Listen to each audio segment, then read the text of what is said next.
स्वागत है। मध्य प्रदेश विधानसभा चुनाव के बीच जो सियासी पारा रीवा जिले में अपने उफान पर है, शायद वैसा कहीं नहीं होगा।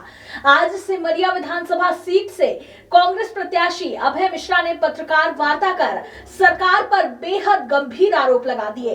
अभय मिश्रा ने पत्रकार वार्ता कर आरोप लगाया कि आज देर रात मेरे घर पर ईडी की कार्रवाई हो सकती है। अभय मिश्रा ने कहा कि मैं सर पर कफन बांध कर निकल चुका हूं, ईडी की कार्रवाई होगी, कल को क्या पता मुझे जेल में डाला जाए, जहर दे दिया जाए, कुछ भी हो सकता है। आइए आपको सुनाते हैं पत्रकारों से चर्चा के दौरान अभय मिश्रा ने क्या कुछ कहा। किस तरह की कार्रवाई होने वाली है आपकी? देखिए, सबको इतना मालूम है, पिछले 20 वर्षों से भारतीय जनता पार्टी की सरकार है। 3 बार शिवराज जी मुख्यमंत्री बने और 3 ही बार सिगरौली के प्रभारी मंत्री कौन बने लगातार? कौन बने सिगरौली के प्रभारी मंत्री? और सिगरौली में ऐसा क्या विकास कर दिया?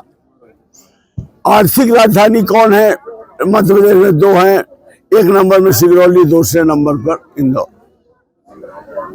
सीएम साहब का और इनका रिश्ता गहरा है, उस गहरे रिश्ते को नहीं मिटाया जा सकता।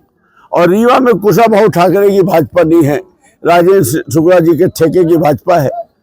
मुझे थोड़ा गलतफहमी हुई कि ये मंत्री नहीं है, शायद समय बदल गया है, पर नहीं, ऐसा नहीं था। ये वो चीज आज भी जिंदा है। अब दूसरी बात आप क्या पूछना चाह रहे? सर पे आप ये सफेद कपड़ा बांध के क्या मैंने ये कफन बांध लिया है, मैं कफन बांध के निकल गया हूँ। जैसे ही अभी ईडी का छापा डाल रहे हैं ना, ये जेल में हमको जहर दे सकते हैं।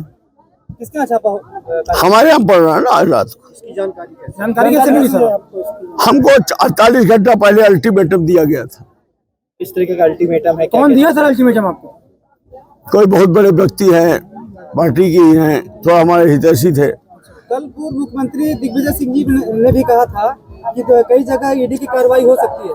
क्या ये वही? मुझे वो मतलब मुझे न्यूज देखने का टाइम नहीं, अखबार तो पढ़ नहीं पा रहा हूँ। रात 3 बजे आता हूँ, सुबह निकल रहा जाता हूँ। मुझे इतना नहीं मालूम। मुझे किसी बड़े बड़े नेता ने, जिनसे हमारे संपर्क रहे होंगे, उन्होंने मुझे समझाने का प्रयास किया कि मान जाओ भाई, बहुत नुकसान हो जाएगा।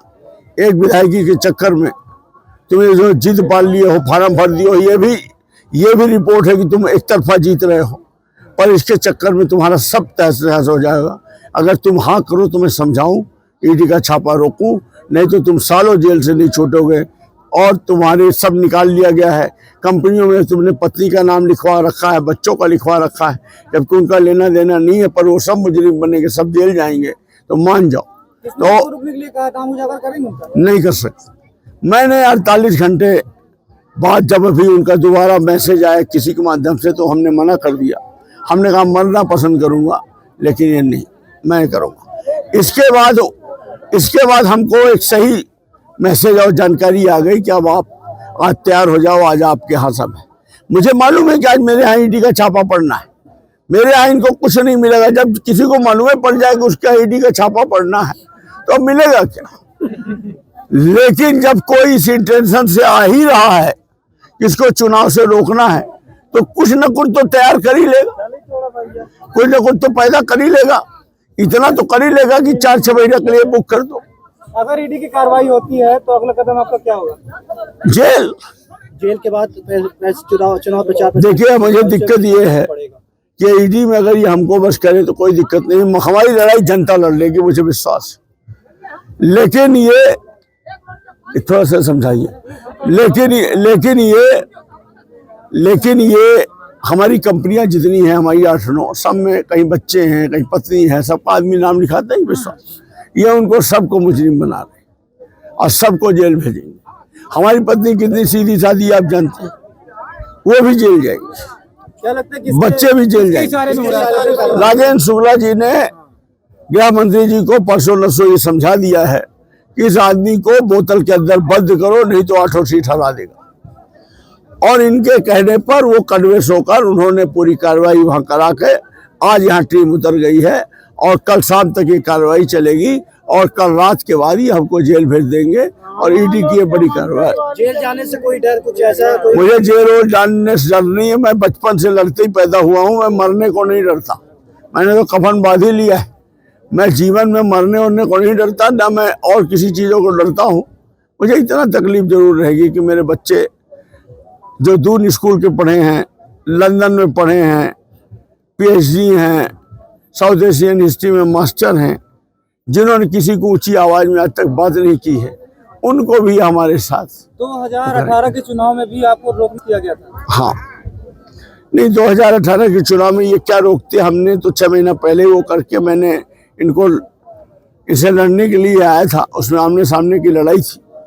उस समय ये हराने का प्रयास किया गया था, जिताने का प्रयास किया गया था मेरी ओर से, ऐसा नहीं था। लेकिन इस बार इनको बड़ी मिर्ची लगी। ये तो हमको बिस्कुट खिला रहे थे कि 4 दिन और टहलाओ, अंतिम में बिस्कुट दे दो, और मैं पलट के इनको तमाचा मार के निकल आया। इनकी आंखें बक कर रही, अभी अंदर अंदर तड़प रहे, ऊपर से सीट जा रही, तो सीट बचाने के लिए ये रीवा संभाग में अभी ईडी यहाँ भी शुरू कर दी। क्या घर में विजिट हुई है सर ईडी की? मुझे पूरी जानकारी है। आज रात से लेके कल सुबह 5 बजे तक ये छापा मार देंगे और सब कुछ कर देंगे। मैं क्यों करूँ चर्चा? मैं किसी के बाद भीख थोड़ी मांगने ले जाऊंगा। वो मैं उनका विरोधी हूँ।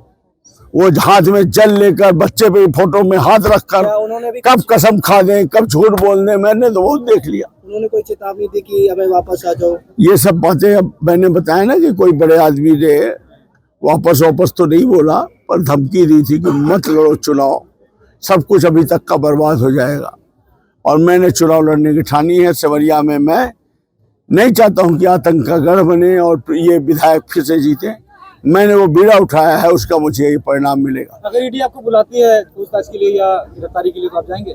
गिरफ्तारी तो कल शाम तक हो जाएगी मेरी, और मेरे परिवार की हो जाएगी, और चुनाव के बाद छोड़ा जाएगा।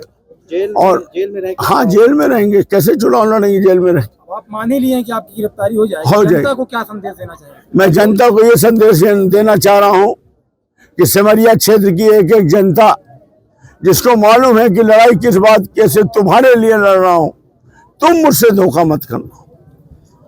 और अगर मैं तुम्हारे लिए जेल जाने को तैयार हूँ, सब न्यौछावर करने को तैयार हूँ, और इसके बाद भी अगर तुमने साथ नहीं दिया और चुनाव में एक तरफा विद्रोह करके